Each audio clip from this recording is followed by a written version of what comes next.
and Comrade John Wilson, a pioneer of the gay liberation movement in Ontario and a leading member of Socialist Action. So please welcome them both. Gary will speak first. He has up to 15 minutes, followed by John. And there you are, Gary. I'm going to...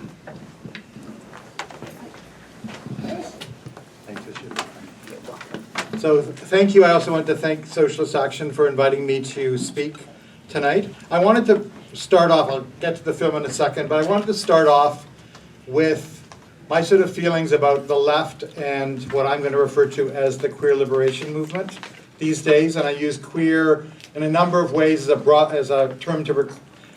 way of reclaiming a term of abuse used against us, as a broader term than lesbian, gay, bisexual, and also as a way of queering normality. But I also don't use it the way it's often used in queer theory, which is to displace questions of class. So I just wanted to comment that most of the left, and this is, I think, it's really important that Socialist Action is actually having this event tonight.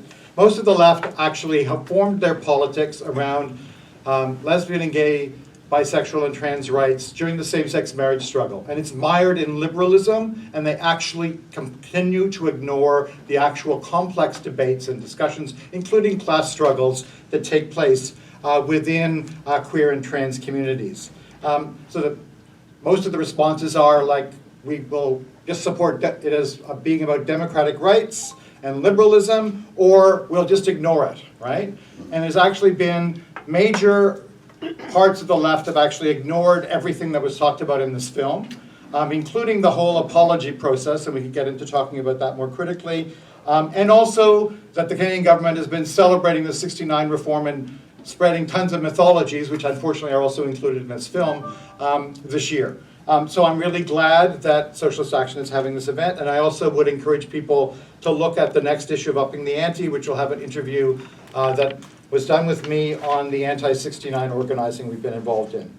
Okay, so the strengths of this movie are really strong, right? I mean, I know a number of the people who were interviewed. The primary narrative material is incredibly significant and important. It manages to capture both hope and tragedy at the same time, and also has a fair amount of humor in it. So I really want to praise the film for those types of primary narratives. And especially in relationship to lesbians in the military, in the last part of the film, I mean the last 2/3 of the film, it actually does a major job of tracing out the types of tactics that military police used against lesbians. Unfortunately, Darrell Wood, who's in the film, who's a very significant person who was purged from the military in '78 in Halifax, some of her language isn't used, because she's capable of quite saying the Canadian military should be abolished, right? That's not included. I don't know if she said it in this interview or not. I've heard her say it a number of times. But she also describes her interrogation as a verbal sexual assault. And I think that's actually a quite accurate way of describing it. So there's lots of really important things in the film, and I don't want to detract from them, but I think there's also some limitations to it, and some critiques of it that I would want to make. First of all, it's not situated in a critical analysis of national security itself. It sort of accepts that national security is okay, but somehow there was a mistake made in this campaign against lesbians and gays. So there's no real critical deconstruction of the ideology of national security, and whenever we hear national security, we always need to ask, which nation are you talking about, and whose security are you talking about? And national security always operates as a way of only including some people and expelling or excluding other people from the fabric of the nation. That's how it operates. That's how it operates to this day. Right now, especially against Indigenous people, people identified as being Arab or Muslim, and also people who are opposed to what is now defined in the national interest of Canada, actually in the national security of Canada, are the pipelines and the whole tar sands development. That's actually core to how national security is currently defined. Now, historically, there's some real problems with the film, because national security actually starts in Canada with the colonization and marginalization of the Indigenous people. It doesn't start following World War II. And the account of the Cold War that's given is actually a bit of a problem in the film as well, because national security practices existed long before the Guzenko affair or the Fred Rose affair. And I mean, there is sort of this suggestion that maybe there was really this threat from the Soviet Union or from parts of the left, and some parts of the national security campaign were justified, but the campaigns against LGBT people weren't. And I think we actually need to recognize that all of those campaigns were entirely unjustified. Those attacks on the left, on the union movement, on immigrants, on black people, on the Quebec sovereignty movement, on feminists, and on queers, all of those were part of the same campaign. There's another suggestion that's a problem in the film, and I know this from talking to people who've seen it, who come away thinking it was just about the RCMP, or it was just about military policing. And that's not at all the case, because this was actually mandated from the very highest levels of the Canadian state down, from 1958 through to the early 1990s, and in some ways it still continues. People could ask me about that later. Some other limitations of the film. The 1969 Criminal Code reform was not the decriminalization of homosexuality. It was only 2 offenses that could be used against men having sex with other men in particular. And even with those 2 offenses, it only allowed them, it provided an exemption so that they could now be committed in private, basically behind closed bedroom doors, between 2 individuals and only 2, age 21 and over, and that's all. So it was not the decriminalization of homosexuality, and the federal government's been spending lots of money this year trying to perpetuate a mythology. We can come back to that as well. There's another problem. The 69 Criminal Code reform had absolutely no relationship to the national security campaigns and the purge campaigns, because you could still suffer a character weakness without actually committing criminal code offenses, right? So the purge campaign continued. The other thing is there is no private realm in the military, right? So the provisions of the 69 Criminal Code reform did not apply in the military setting at all. So the argument that Doug Elliott, and unfortunately Doug Elliott is relied on as the expert in this film. He's the lead lawyer, he's a lawyer, he's not a historian, and he actually appropriates the work that Patrizia and I did in this book called The Canadian War on Queers, and oftentimes gets it wrong. So I thought I'd just pass around the book to look at it in its original form. But his argument is that the purge campaign sped up in the military and the public service because they saw the handwriting on the wall. Pierre Elliott Trudeau fully was in support of the purge campaign and the national security campaigns at that point in time. There's no relationship here. So that Doug Elliott is actually spreading a mythology. And the purge campaign continues because we continue to be constructed as a national security risk and threat until the 1980s in the public service and in the early 1990s in the military because of the Michelle Douglas case. One other thing I wanted to mention, a couple more things. One is there's not enough on resistance. Because, I mean, there's the quote that I start off with around the Lord Elgin Hotel, but the best part of it's not included in the film. The best part of it is that people would actually turn on those individuals with newspapers in front of them and would actually start to pull out wallets and other things and make like they were snapping photos of that person in a sort of campy send-up of what that person was doing and telling the RCMP or their operatives that they knew what was going on and they were going to resist it and they weren't scared. And that's amazing. This was in 1964 in Ottawa prior to the existence of any actual organized movement. And our resistance is actually what forced the RCMP to actually support the development of the fruit machine research, because the gay informants that were previously being relied on by the RCMP were no longer giving them names. So that whole history of resistance is unfortunately largely absent from this film, which is a major problem.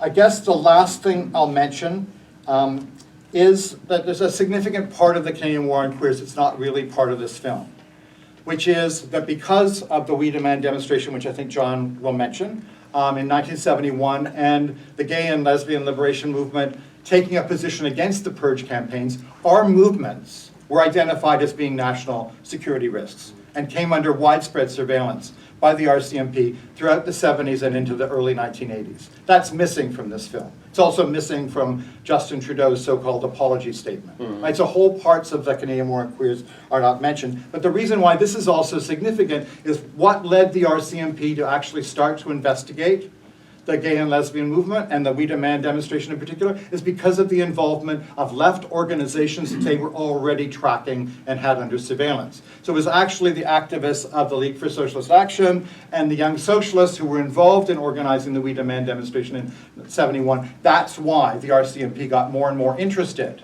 in what was going on in terms of gay and lesbian organizing. They also did surveillance work on Toronto Gay Action, on the We Demand demonstration, on Gate Vancouver because of so-called Trotskyist influence, all sorts of things like that. So it's really important to understand the connections between the Canadian War on Queers and the Canadian War on the Left, that these are actually quite important together. And I guess the last thing I'll mention is just, because I'll mention this because a number of people have told me about seeing the film. Why is there so much emphasis on the military? You actually would have a different film if there had been more people who've been purged from the public service included in the film, because you would actually have less of a patriotic response from some of them. There's particular reasons why many of the people purged from the military still, even despite all the violence and horrors done to them, have this commitment to the military. Partly because it was their way of escaping from their families, right? It was the first time they ever experienced any sense of camaraderie with other people in their lives. And for some lesbians and gay men, it actually was a site of major erotic sexual pleasure, despite all the horror and violence that came down on them as well. So there are particular problems with that, and it's really unfortunate that some of the people I suggested to Sarah Foti who made the film, who are public servants who were purged, are not included in the film, because I think it would actually have a different character and would come up as being less patriotic. But the fundamental problem with the film, from talking to people who've seen it, despite all of its wonderful features and the powerful primary narrative material, is that a lot of people come away thinking it was just either the RCMP or a couple of individuals or some people in the armed forces who organized this campaign. And they don't understand that it was actually organized from the top down, from cabinet directives, the security panel of the Canadian state. And it was actually, in that sense, a real Canadian war on queers. So I think I'll leave it there, and maybe people can ask questions about the film, and I can take them up.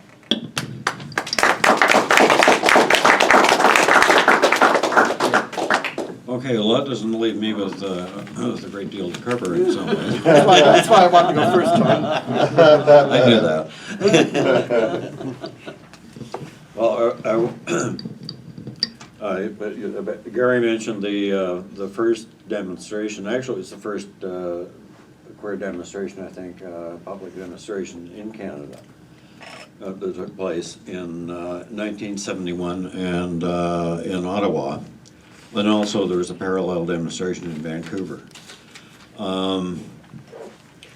One thing about that demonstration, which is sort of interesting, is that we noticed the only people that were on Parliament Hill there was a couple of reporters, RCMP and us. And the RCMP stayed as far away from us as they could. Obviously thought they were going to get contaminated or something. So we would have hoped that this approach would have continued, but it didn't, as Gary has mentioned. Yeah, I agree that the film has some very good features, and it's quite moving in a lot of ways. And, although there's a lot of humor and people's lives were destroyed by this. People committed suicide. People probably, whose lives were ruined by this. And so it's a very serious matter. And I was, when I first downloaded it and saw it myself, so it's the second time I've seen it, I was a bit disappointed in it, despite all that, despite all the positive features. I'm certainly glad it was made, and it's well made. But it has some political problems with it. And I sort of felt there was no real analysis of why it happened. First of all, as Gary mentioned, it promotes the ridiculous myth of decriminalization in 1969. And I think Gary explained why that is mythological. Part of the liberal re-election campaign trying to, pretend that they're friends of queer people.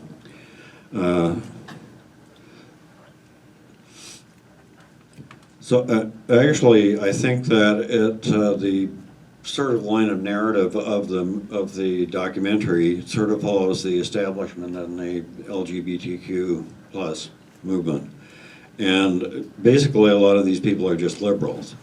In fact, some of them are paid shells for the Liberal Party, but we don't need to get into that right now. A leadership which is assimilationist, which seeks respectability above all else. and which ignores all kinds of social issues, regarding homeless gay people, sex workers, racialized minorities, and these things are all ignored by the so-called leadership, self-appointed as it is, not elected as it used to be. And would have been a very different movie if it had really gone into the purge of people in the civil service who were not in the armed forces, because you would have seen a lot more resistance there, and a lot more humor, I think, as well. But I think that it concentrating entirely on the military sort of promotes the social patriotic bent of the LGBT plus establishment. And there was a mention of McCarthyism, but it didn't really go into that, and nothing really about the witch hunt against the left in that period as well. I know that when a friend of mine who's a lawyer got my file from the RCMP, which was about 700 pages. That's all. Most of it blanked out, of course. This is what they do. I expected a lot more, John. But I was a member of a group called the Socialist Educational League, which was the precursor of the League for Socialist Action. And in 1959, they had somebody reporting on meetings that went on. A very small group. It couldn't possibly be considered by anybody who's rational a threat. But they had somebody there, and they even I thought it was amusing. They even blank out the names of all the other people who were at the meeting as if you wouldn't know. You were there, but I guess they're depending on you. Maybe they think age-related dementia will take place, and I won't remember anything else. But anyway. Yeah. So I think it's, I know that in a way it's saying that the emphasis on the military sort of serves the line of the sort of existing LGBTQ plus leadership, quote unquote, that it may sound rather cynical. I claim that it's not cynicism, it's experience. In short, I think it was an important and well-made documentary, but it could have been so much more. There's nothing really about the patriarchal nature of the military under capitalism. Mm-hmm. There's nothing about anti-queer oppression that takes place in all militaries that I'm aware of. Mm-hmm. The culture of violence and racism and misogyny that exists in armed forces. The sexual abuse of women on a very, very wide scale.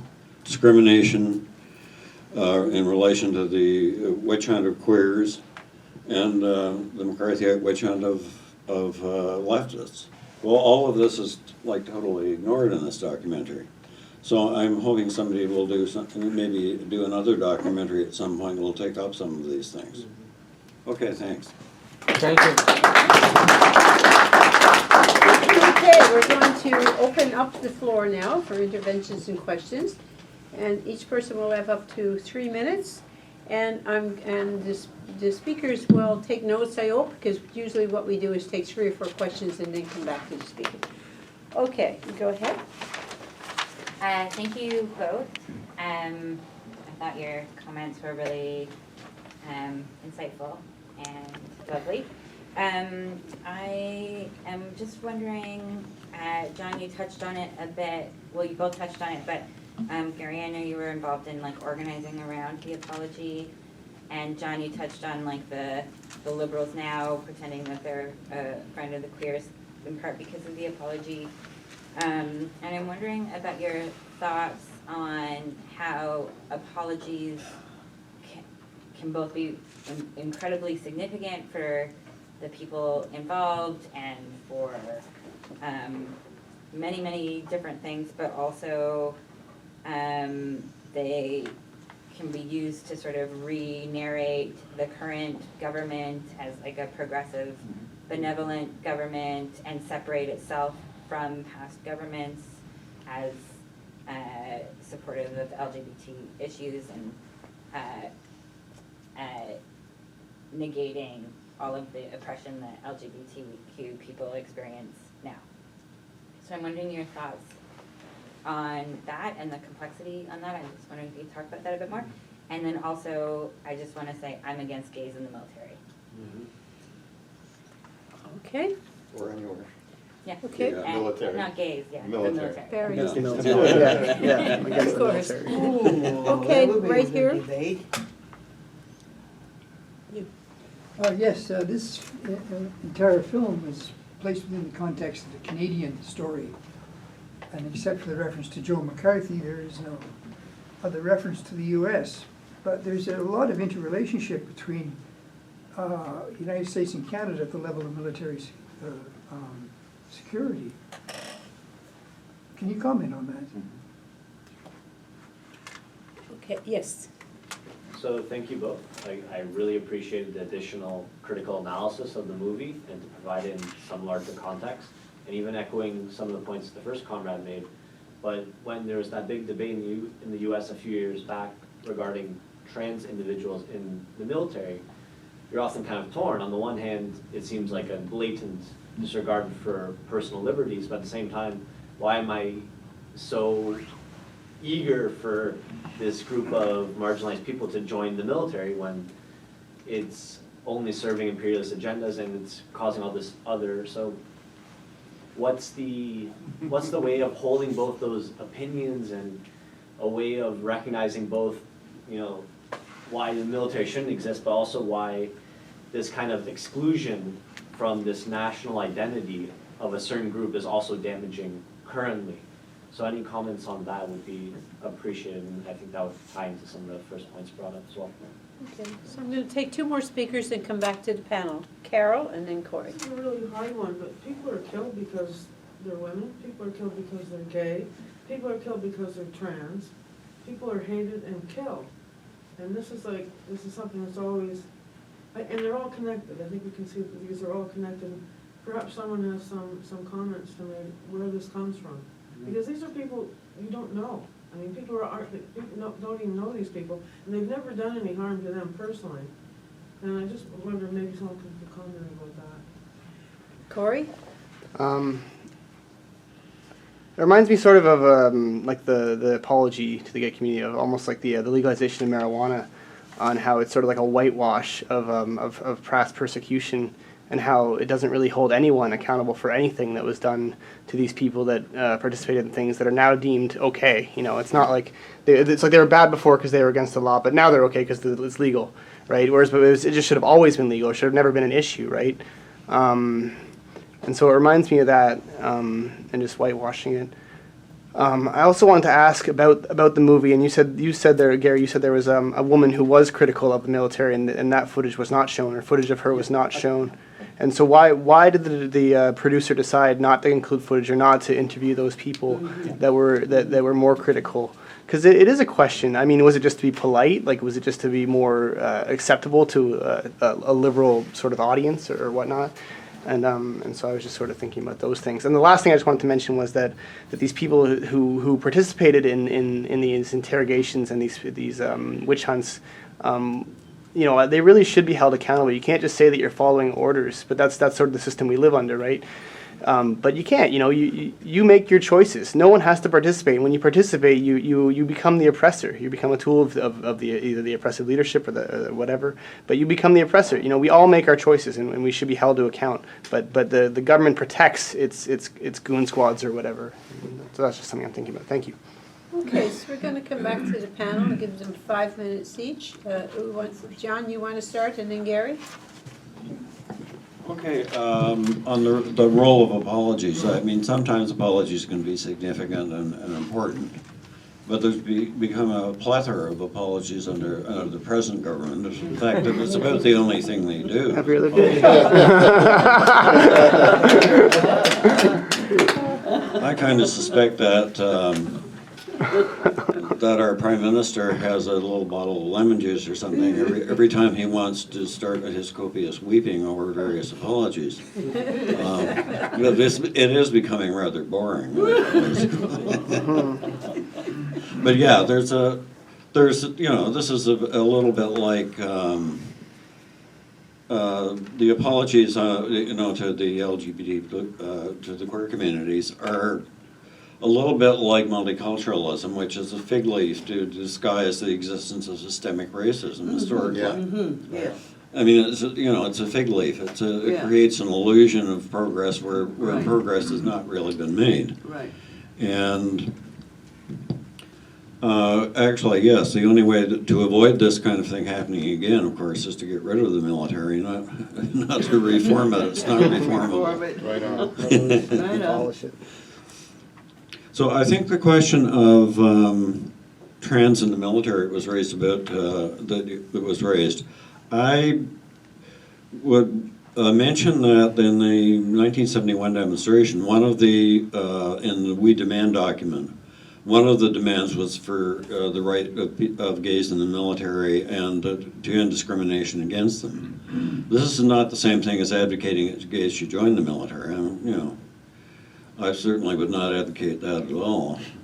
But they should have the right to do so if they want. And I think that should be defended. I don't think by saying that we don't want to see gay people going into, or queer people going into the military, that we are at the same time going to deny their rights to be there if they want to be there. And as soon as they want to be there, they'll probably want to get out. But and just a word about the lawyer that was involved in the movie. He has done some good work, but he's basically a liberal and an assimilationist, and he has that kind of approach, and that's probably partly what shaped the movie, I would think. And, it is what it is, so I think that we have to keep that in mind. Thanks, John. I'll try and respond quickly to a bunch of the different questions. So around apologies, there's a sort of a power relation in the social form of an apology. Like, think about this on interpersonal relationships. Why do you often apologize to people? It's to actually end some sort of conflict or whatever, right? So we really need to think about the social form of apology. People were demanding, people who were purged were demanding an apology, and we put this forward, it was put forward in 1993 by Sven Robinson, right? So decades late, the government actually finally decides to apologize. Once more and more of the people who were purged actually start to come out and start to organize. But there's something wrong with the social form of an apology, because it's really an attempt to say, now we can forget about this. We've apologized for it. Why are you still raising this, right? There's something about how it's part of the social organization of forgetting that has to be cut across, right? So I do think that apologies can be important, but they also need to be problematized, and we need to understand why they're an effective tool by people who are in positions of power. And how I've tried to pose this, at least initially around the apology, which I was quite critical of, was there's apologies from above and there's apologies from below. And the apologies from below were actually the people organizing from the grassroots, trying to get some recognition for what had actually happened to them. The U.S. influence, you're quite right. This is actually quite a significant influence, and aside from the brief reference to McCarthyism, it's not really painted into the picture there. There are some interesting features of this. The major purge campaign against homosexuals in the in the American public service actually occurs in the early 1950s, and it doesn't start till 58 here. So there is this U.S. pressure that also it goes to the UK, Australia, and other countries to actually have the same types of national security policies as them. But in Canada, there's some specific reasons, I could go into this maybe afterwards, why it doesn't really kick off until 1958. But so there's major US influence, but there's also some Canadian-specific stuff going on. When you mentioned the higher-ups outside of the military, I was thinking of DND. Oh, yeah. Someplace in there, and then it goes up to where? There Where were does it go? there were joint security alliances between Canada and the US. The US would actually say, we are no longer going to give you security information unless you follow our policies, unless you follow our regulations, right? On the other hand, there are homegrown Canadian reasons for this, for these purge campaigns, and it's not simply because of US pressure and influence, which is what some people have sort of suggested. There were real reasons why the Canadian RCMP, Canadian government, began to perceive homosexuality as being far more present than they thought it was, and far more of a threat. And it doesn't have anything really to do with national security, but they identify us as a national security risk. I am opposed to the Canadian military and think it should be abolished. On some levels, I support the formal equality. I mean, if other people can join the military, why can't queer people and trans people, right? But I think we actually have to be we have to be really overt that the Canadian military, like the police, are not on our side, are not our friends, and they need to be abolished. They should never be present in pride parades or pride celebrations, right? We actually have to be really clear on that. You're quite right about people being killed.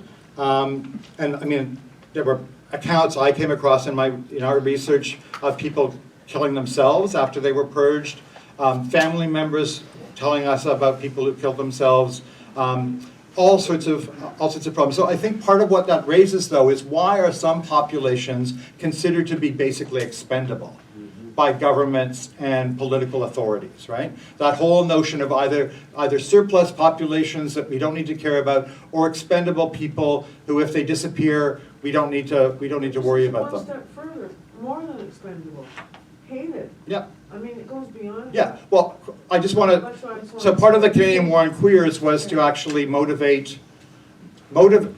one of the things about the Canadian War on Queers that maybe people aren't really clear on is that there's another side to it. It was also the Canadian War in defense of heterosexuality as a social institution. It was putting that in place. So part of the Canadian War on Queers was to organize hatred, stigmatization, and violence against queer people. But it also has a productive dimension. It also produces something, which is not only violence in people's lives, but it also produces a particular male-dominated form of heterosexuality as normal and institutionalized. Quickly around other stuff. I think there was a question around people who might have been more critical, not being included. At least three quarters of the interview that I did with Sarah are not there, right? I mean, I also hate the sound of my voice and I hate the way I'm pictured in this thing, so I just want to leave a room whenever my sections are on. But there is a reason, there's a political reason, and I think that John's onto something about why Doug Elliott becomes the central expert authority, who's not a historian, who's not done any of his research, who vulgarizes the research that's been done, and is actually a Liberal Party supporter, who is the main lawyer for the class action suit and materially benefits from that class action suit. I also should point out that there was a group organizing from the grassroots called the We Demand an Apology Network. That media conference that you saw right after Trudeau's apology statement was organized consciously so that the We Demand an Apology Network was not included. It was organized by a gal and the class action suit people. So we were actually basically cut out of the more official responses to things. There's a lot more that could be said, but I probably... No, I'll give you 2 more minutes. I got 2 more minutes. What am I going to do? I mean, so the other thing around Sarah Fody, Sarah's a good person, but naive politically, really naive politically. Now this film, I think, is actually a good film because of the primary narrative material, because we provided her with access to a whole bunch of networks of people who've been purged, right? I think that's the strength of the film. But Sarah's also just produced the film for a gal called Sex, Sin, and 69, that $770,000 that a gal got from the Canadian government to help celebrate 69. And there I think you can actually see a film where Sarah can't pull it together. And Doug Elliott is still relied on as a sort of expert authority, but it just doesn't work. And it doesn't even work as a celebration of the 69 criminal code reform. It really doesn't work as a film at all. So part of it is that Sarah was able to be influenced by certain people around her, and I think that a gal and Doug Elliott and the class action suit people had the major influence on her. And I mean, there is a problem with lawyers coming to speak for people who have experienced historical injustices, and that's basically what Doug Elliott does, is he moves himself into a situation where he gets material benefits from representing these people, and then comes to manipulate and speak for them.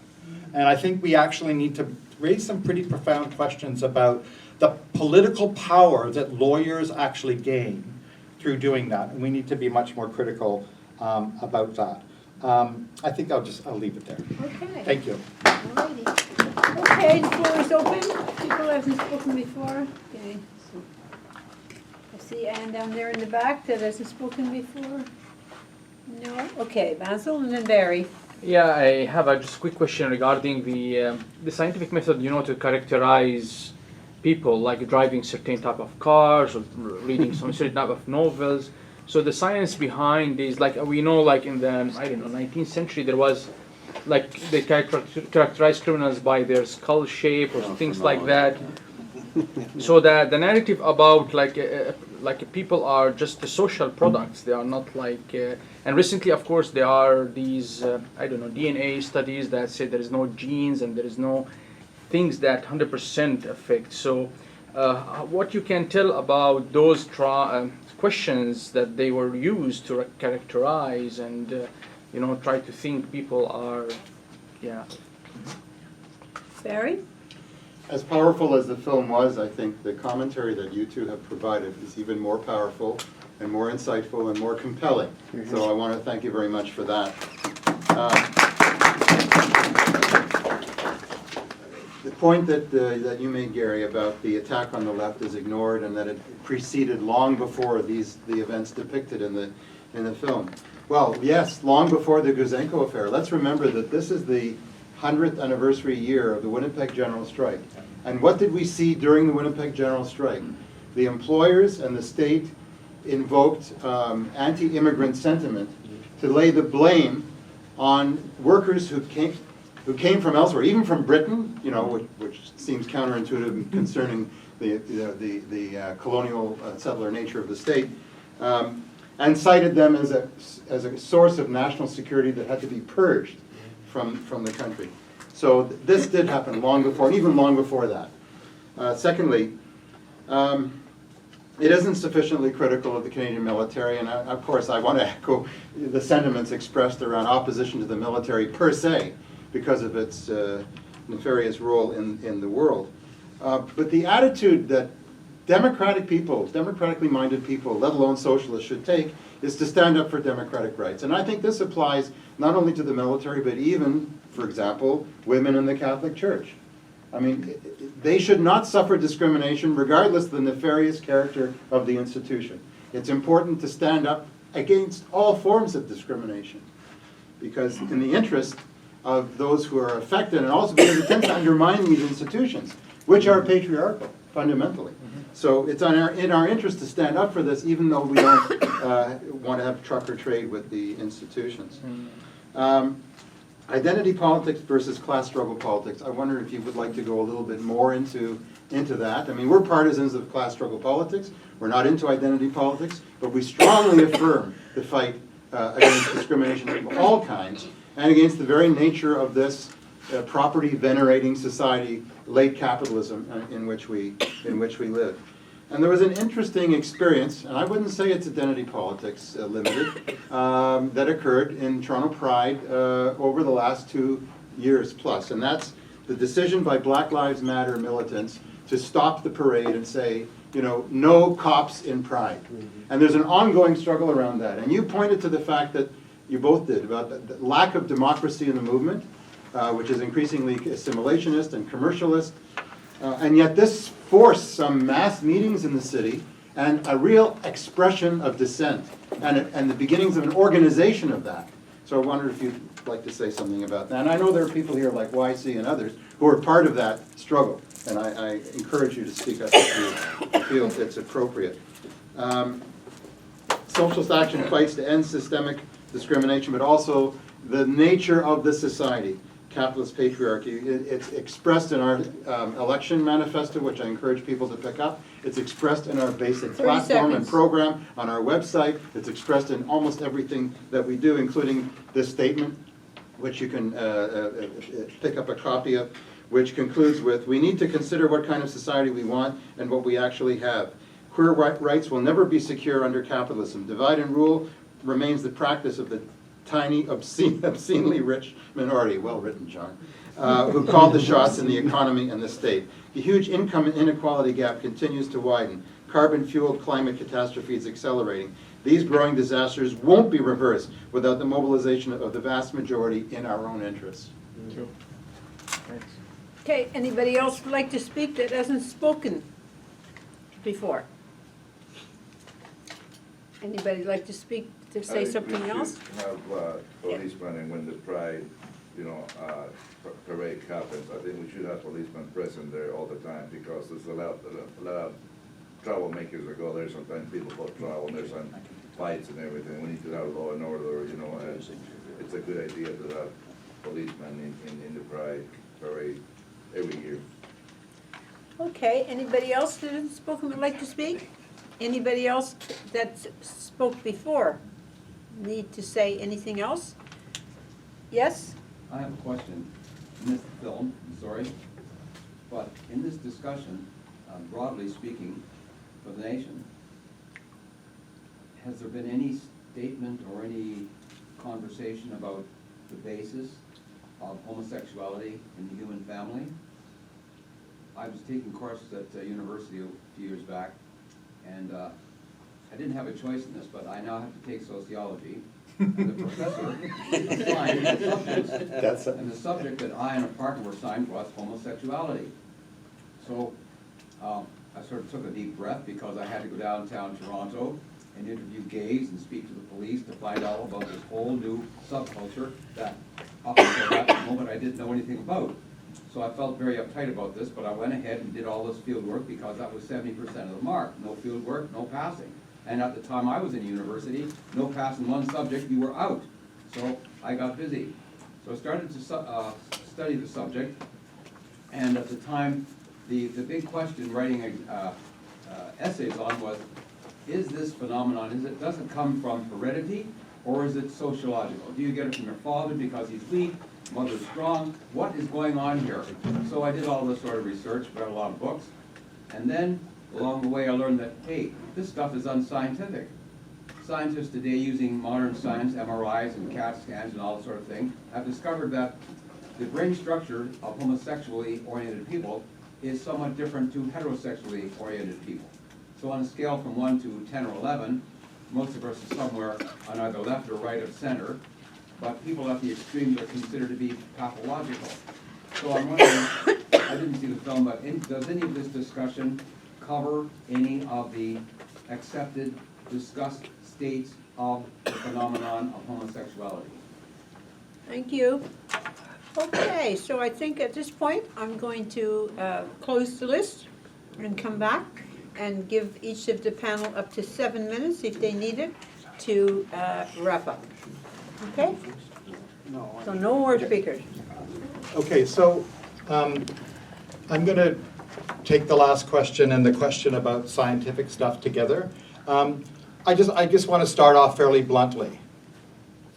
Why is there such a focus on what supposedly causes homosexuality and none on what causes heterosexuality? And think about that for a moment.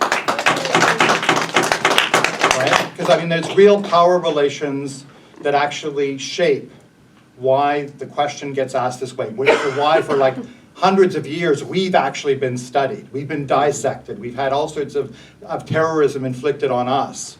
That is, obviously it has to do with how heterosexuality is just assumed to be normal and natural. But heterosexuality is also socially constructed. It has a history. It can be traced out. Heterosexuality is actually a fairly recent historical origin in terms of people actually defining themselves as heterosexuals, right?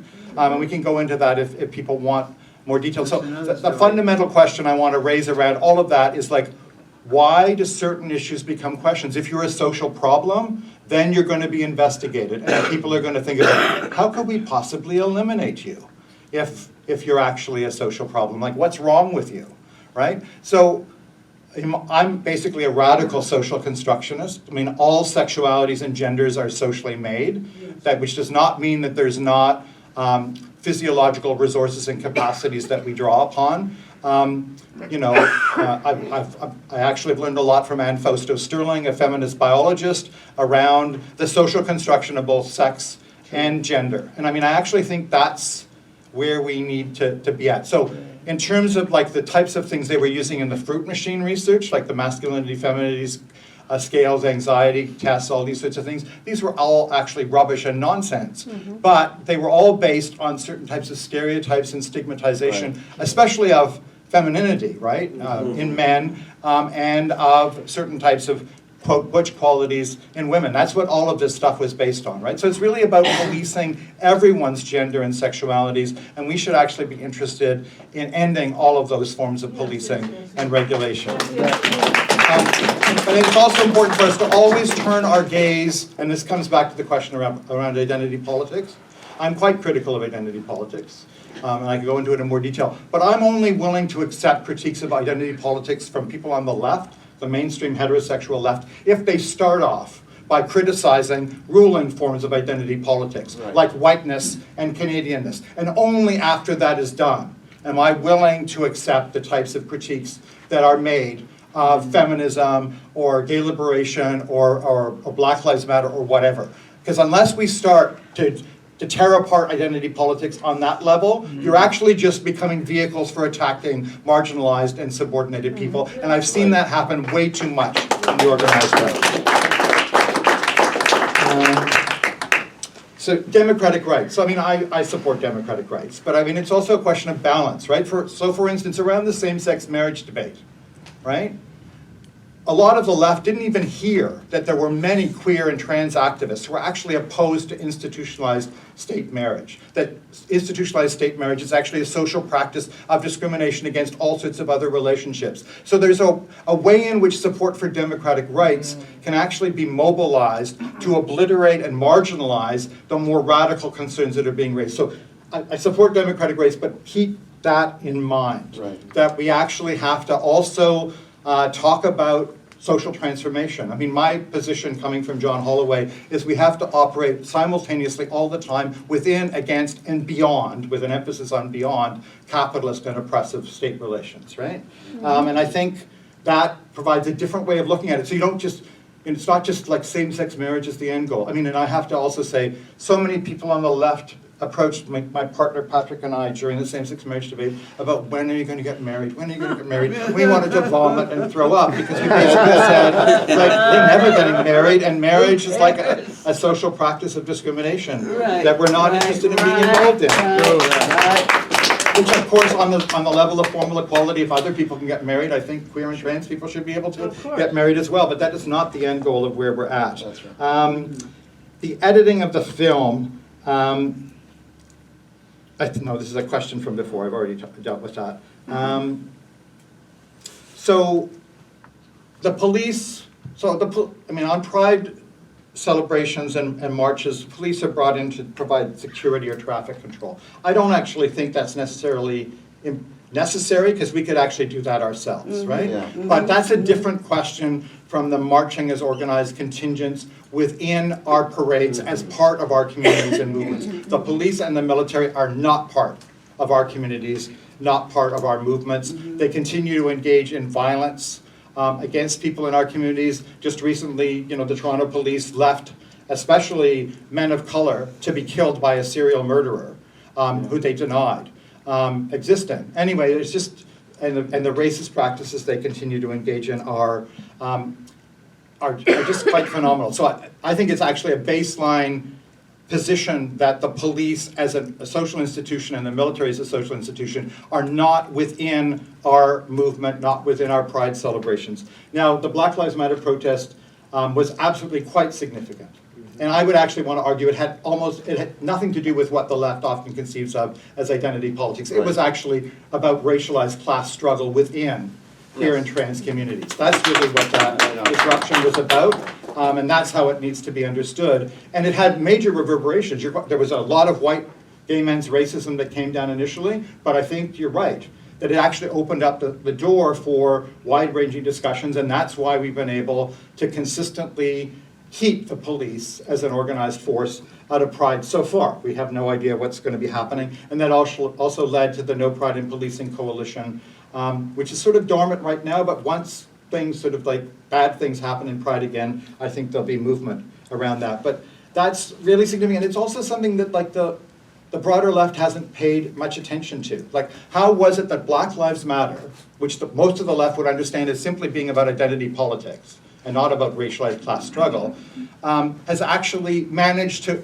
reshape and reorganize the organizing within Toronto queer and trans communities. That's really important to understand, and to understand that that's about class struggle politics too. In a different way than perhaps other people talk about it, but it's about class struggle politics. I think I'll leave it there. Thank you.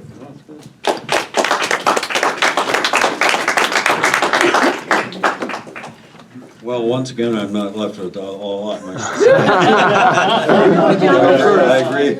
Maybe we should have just had Gary speak, right, Joe? Anyway. John's great. No, I think that the marriage debate is an example of how, what is purported to be democratic right, which we support. I mean, I support the right of people to get married if they want to. And why in God's name they would want to, I don't know. There you go. But the role of the left on this, I think, has been a real problem. Because it allowed a lot of other issues to simply be buried.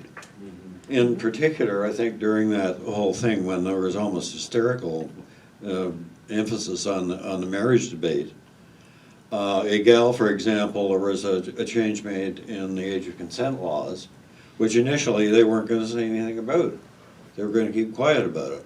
And then that was because, that would interfere with the marriage debate. Yeah.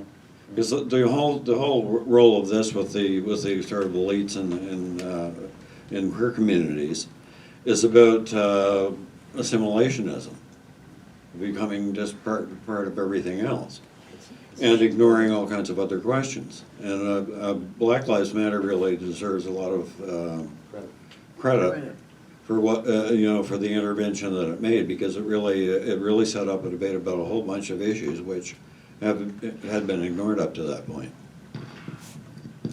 Thank you. Okay, all right.